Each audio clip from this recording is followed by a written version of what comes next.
Badan Pengelola Investasi Danantara bersama PT Danantara Investment Management baru saja menggelar rapat kerja tertutup dengan Komisi 11 DPR RI di Kompleks Parlemen pada Senin, 1 Desember 2025. Dalam pertemuan itu, dibahas Rencana Kerja dan Anggaran Perusahaan, RKAP, tahun 2026, termasuk dua program unggulan, Proyek Waste to Energy, WTE, dan Pembangunan Kampung Haji Indonesia di Mekah.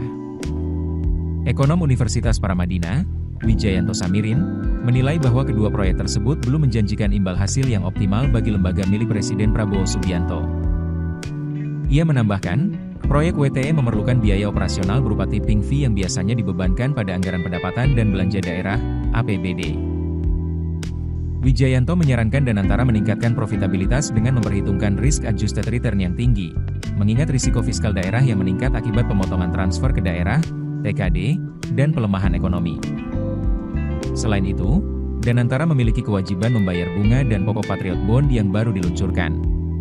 Menurut Wijayanto, tingkat bunga 2% per tahun masih jauh di bawah tingkat pasar, sehingga tidak menimbulkan masalah pembayaran.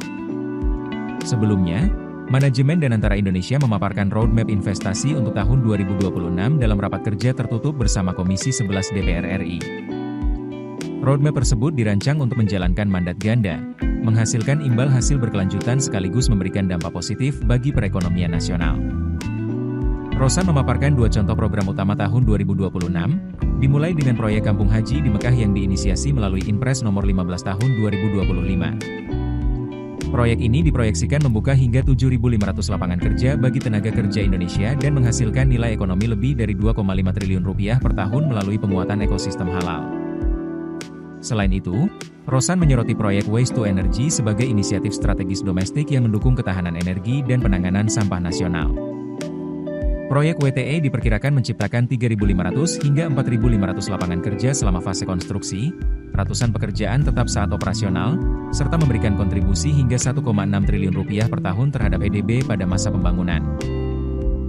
Rosan menegaskan, proyek ini menunjukkan komitmen Danantara mengarahkan modal ke inisiatif yang tidak hanya menguntungkan secara finansial, tetapi juga memperkuat ketahanan lingkungan dan infrastruktur dasar negara. Keputusan bisnis terbaik datang dari data, bukan tebakan. Mudah berlangganan Business Insight dengan subscribe with Google.